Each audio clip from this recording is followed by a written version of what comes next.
మా పక్కింటి అమ్మాయిని తెగ ట్రై చేసావు, ఇంతకీ పడిందా? ఏంటి పడేది? ఆ అమ్మాయి కోసం ట్రై చేసి ఉన్న జుట్టంతా ఊడిపోయింది. ఎందుకు రవిగాడమ్మా? ఏంట్రా ఏంటి టాపిక్ మార్చేస్తున్నావా? రవిగాడు ఎక్కడ? ఇంకెక్కడ రా, 2 సబ్జెక్టులు పోయాయిగా, ఒకటే టెన్షన్. అది మ్యాటర్. రాడంటారా? ఏంటొచ్చేది? డే అండ్ నైట్ ఎరగ తీసేస్తున్నాడంట. ఓసారి అటు చూడండి. వారిని ఏం ఎంట్రన్స్ ఇచ్చాడు రైడు. ఇందుమతి భానుమతి ఓయమతి. ఆపరా నీ గోళ నువ్వును. రే ఇందుమతి నన్ను నిజంగా ప్రేమిస్తుందంటావురా? చిచి ఇందుమతి ఏంట్రా, భానుమతి. రే నిజంగా భానుమతి నన్ను ప్రేమిస్తుందంటావరా? తప్పకుండా ప్రేమిస్తుందిరా. ఈడ్రా కరెక్ట్. నిన్నొక్కడి మాత్రం ఎందుకు వదులుద్ది? ఈ నీళ్ళలోంచి ఇంత పెద్ద బుద్ధుడు విగ్రహం బయటపడింది కానీ భానుమతి గుండెలోంచి నా మీద లవ్ మాత్రం బయటపడడం లేదురా. అప్పుడు నువ్వు దూకేస్తే బెటర్. బాబు ధర్మం చేయండి బాబు. మీరు రామచంద్ర గారు కదా? మమ్మల్ని గుర్తుపట్టారా? ఎలా మర్చిపోతాం బాబు, మా పాలిట దేవుళ్ళయ్యా మీరు. మీరేంటిలా? నేనే కాదు బాబు, మా ఊళ్ళో సగం మందికి పైగా ఇక్కడ బస్ స్టాండ్లోను రైల్వే స్టేషన్లోను ఇలాగే అడుక్కుంటున్నాం. అదేంటండి, వరదల్లో నష్టపోయిన వాళ్ళకి సెంట్రల్ గవర్నమెంట్ స్టేట్ గవర్నమెంట్ ఎంతో సాయం చేసిన పేపర్లో వార్తలు వచ్చాయి కదా. పేపర్లో కనిపించే సహాయం అంతా పేదోళ్ళకే చేరితే ఈ దేశం ఎప్పుడో బాగుపడి ఉండేది బాబు.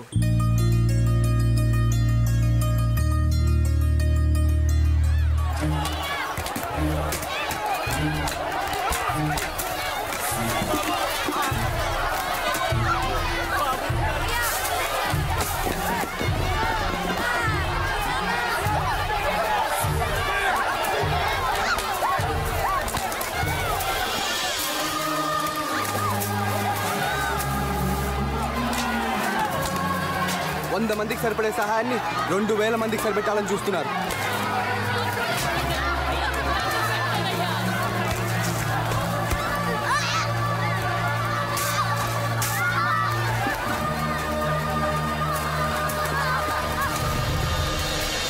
Good evening, ladies and gentlemen.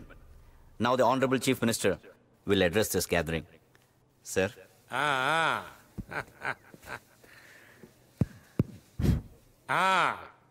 ఈడ కూకున్న మగోళ్ళకి ఆడోళ్ళకి పిల్లకాయలకి అందరికి నా దండం. ఈ ఫోటోలో ఉన్నోడు ఎవరు? పరకాల పురుషోత్తం యాదవ్, ఇలియాస్ పప్పు యాదవ్ అన్నమాట. ప్రజాసేవలో గొప్ప మనసున్నాడు, అది నాకు బాగా తెలుసు. ఎట్టాగంటే ఈ మధ్యన ఆంధ్ర రాష్ట్రంలో వరదలు ఎంత బీభత్సం సృష్టించినాయో మీ అందరికీ తెలిసిన విషయమే. అందులోనూ పాపం వరంగల్ జిల్లాలో ఎంత నాశనం అయిపోయారో ప్రజలు మీ అందరికీ తెలిసిన విషయమే.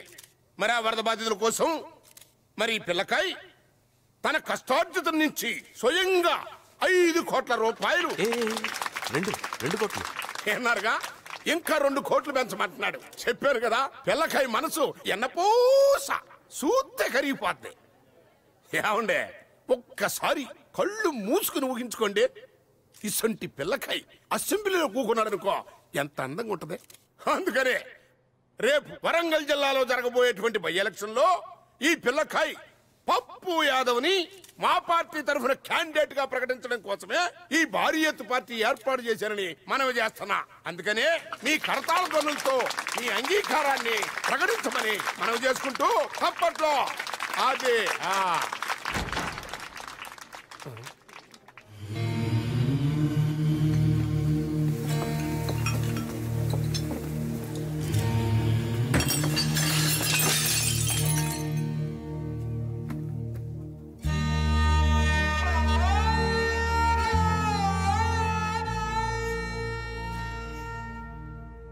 మన రేపటి పౌరుడు వరదొచ్చి తన వాళ్ళను పొట్టను పెట్టుకుంది. ఇప్పుడు అంతకన్నా ప్రమాదకరమైన వరద సాయం వచ్చి తన్నే పొట్టను పెట్టుకుంది. 2000 మందికి పైగా సహాయం కోసం అర్థిస్తుంటే కనీసం 100 మందికి కూడా సరిపడిన అన్నం ప్యాకెట్లు కుక్కలకి ఇసిరినట్టు ఇసిరితే ఆ తొక్కిస్లాట్లో చనిపోయిన 20 మందిలో వీడు ఒకడు. పేరు ముత్యాల వీర వెంకట వరప్రసాద్. నిద్రలో లేపడిగిన గుక్క తిప్పుకోకుండా సుమతి శతకాన్ని అప్పచెప్పగలడు. చదివేది 3వ తరగతి. 220 వర్కింగ్ డేస్లో ఒక్క పూట కూడా స్కూల్ ఎగ్గొట్టారు అక్కడ. ఇదేనా వీడి భవిష్యత్తు? వరద ముంచెత్తిన ఊళ్ళల్లో ఏం జరుగుతుందో ఇక్కడ ఏసీ రూముల్లో కూర్చొని పార్టీలు చేసుకుంటున్న మీకేం తెలుసు?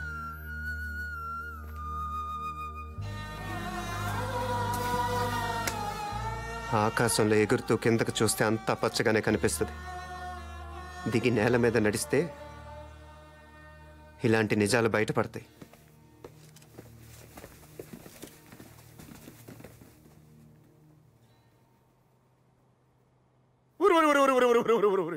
ఈ దుర్ఘటన నాకింతవరకు తెలవకుండా ఉన్నందుకు ప్రభుత్వం తరఫున నేను చాలా సిగ్గుపడుతున్నాను.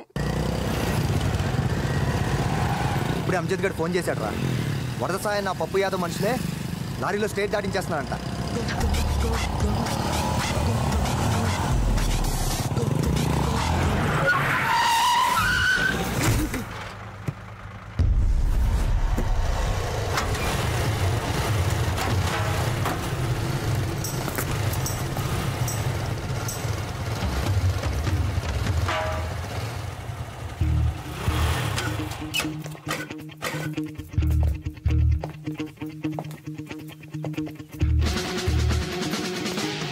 అవతల సహాయం అందాల్సిన వాళ్ళు ప్రాణాలు పోగొట్టుకుంటే మీ సరుకును స్టేట్ దాటించాలని చూస్తున్నారా? మర్యాదగా లారీలు వెనక్కి మళ్ళించండి.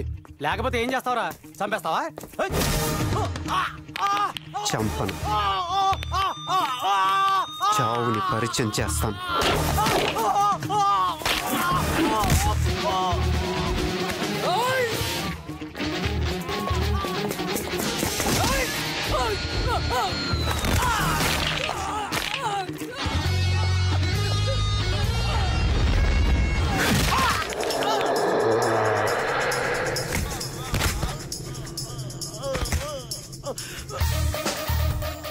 ఒకటికి చెయ్యి, ఇంకొకటి కాలు. ఈడికైతే మెదడులో నరాలన్నీ చిట్లిపోయి ఇంకా సేపట్లో ఈడి మెడ, చేతులు, నడుము, కాళ్ళు అన్నీ చచ్చిపడిపోతాయి.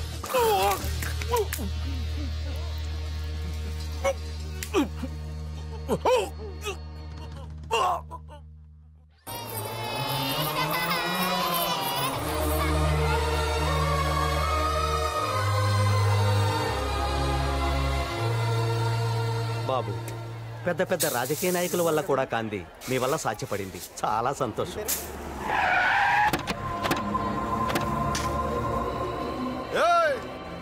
ఎవడ్రాడు? లారీలో మా బియ్యం బస్తాలు తోపినాడు. రే ఎవడ్రాడు? ఎవడా? ఎప్పుడురా? వీడే అన్నా. రే, నా పేరు మొండి నాని. నా వయసు 32, నా మీద 42 కేసులు ఉన్నాయి.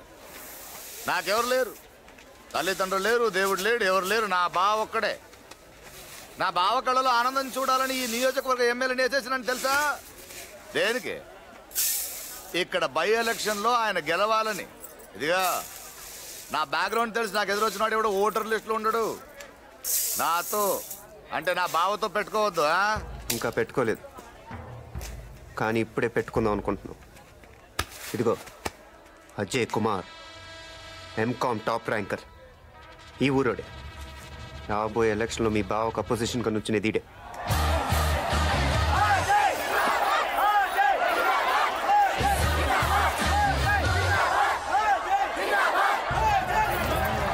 బాగుంది రోజు, చాలా రోజులైంది ఆడుకుందాం, చూద్దాం. ఇక నన్ను తలుచుకుంటే నాకే భయంగా ఉంది. కలుద్దాంలే.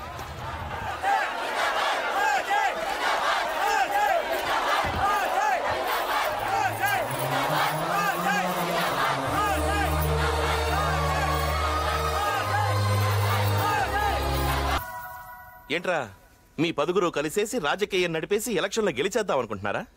రాజకీయం అంటే బళ్ళో మాస్టారు చెప్పింది బట్టి దాన్ని అలాగే తిరిగి అప్పచెప్పడం కాదురా. అప్పచెప్పడం కాదు, మర్డర్లు చెయ్యాలి, బాంబులు విసరాలి, పోలింగ్ బూత్లు క్యాప్చర్ చెయ్యాలి, సారా ప్యాకెట్లు పంచాలి, డబ్బు పంచాలి. ఇవన్నీ మీరు చేస్తారా? నేను చేస్తాను. మీరు చెయ్యగలరా? చెప్పండి. నువ్వు బావా. రే, ఈ వయసులో మీరు ఏం చేయాలరా? అమ్మాయిలు వెనక పడాలి, టీజింగ్లు చేయాలి. వెళ్ళండి రా, ప్రేమించండి, లేచిపోండి. తను రానంటే మొగం మీద యాసిడ్ పోయండి, కాదంటే పొడిచాయండి. ఓర్ని ఇక్కడికి ఎందుకు వచ్చారా బావా? అసలు ఓటున్న దగ్గర మీటింగ్ పెట్టాలి కానీ వీళ్ళతో పని ఏంటి మనకి? చెప్పు, వేసేస్తాను. ఎంతమంది ఉంటారు? 10 మంది ఉంటారా? చెప్పు, ఇప్పుడే వేసేస్తానండి. వద్దు, ఆవేశపడకు. మన చరిత్రని కొంచెం పరిచయం చేస్తే వాళ్లే తెలుసుకుంటారు. పైడిపల్లిలో పుట్టా, పెద్దమ్మ గడ్డలో పెరిగా. చిన్నప్పటి నుంచి నాకు బాగా తెలిసింది ఒకటే, మర్డర్లు చెయ్యడం.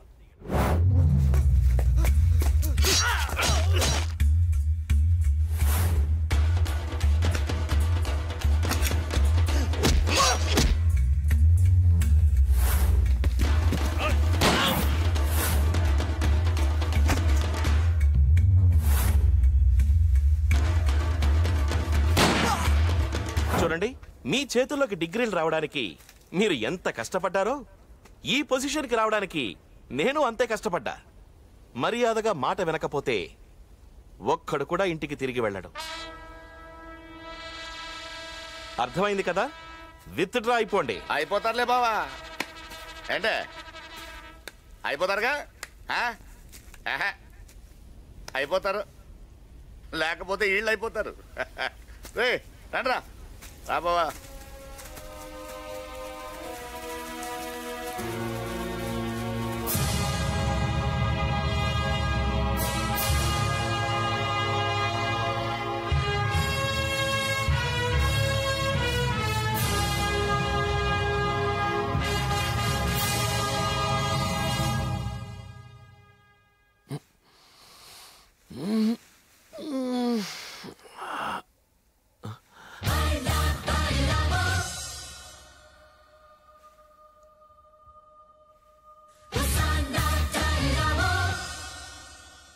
ఎంత ధైర్యంరా మీకు?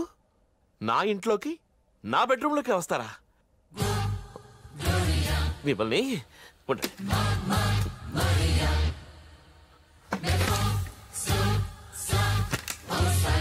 ఏంట్రా మీరు?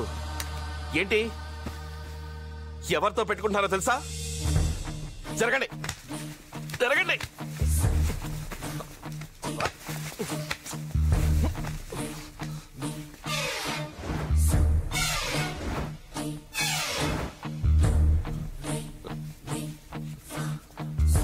సూర్య, యాదగిరి,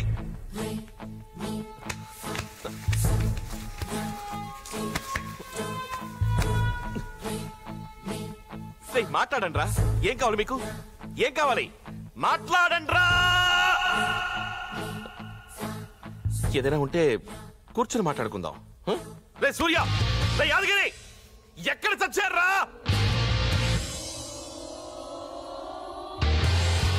రే మాట్లాడండ్రా.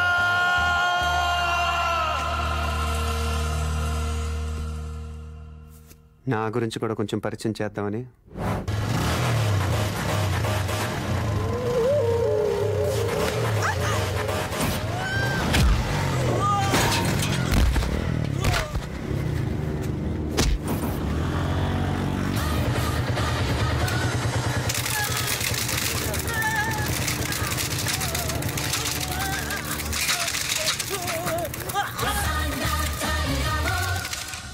మా క్యాంపస్లో అడుగుపెట్టే నీలాంటి గూండాలు ఎవ్వరూ పూర్తి పార్టీలతో బయటకెళ్ళలేదు.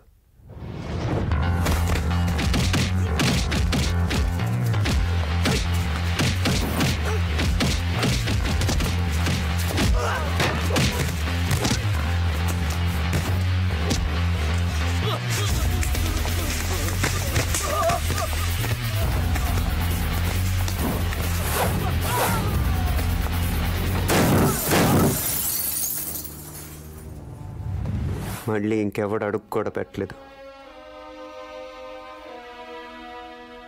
రెచ్చగొట్టకు.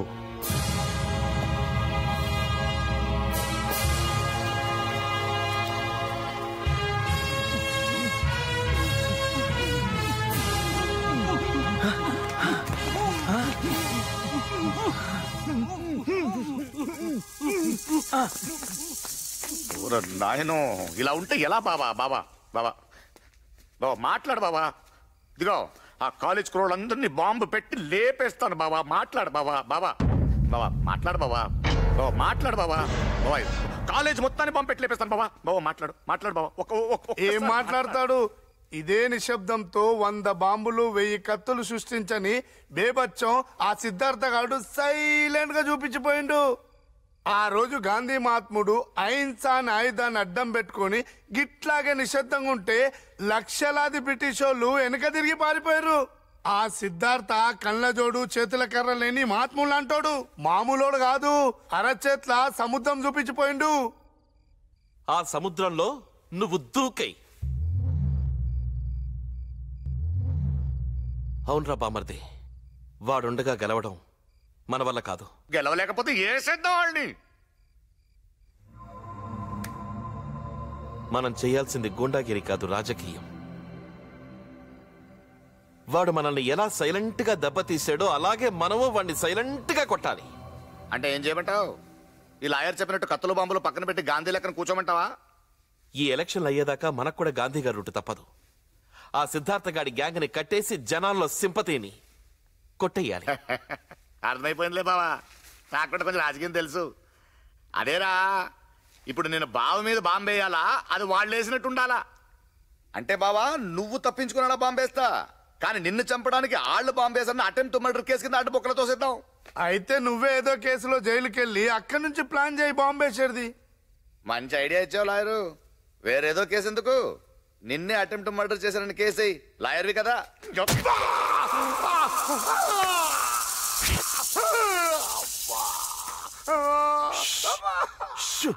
అరవద్దు అరవద్దు అరవద్దు అరవద్దు.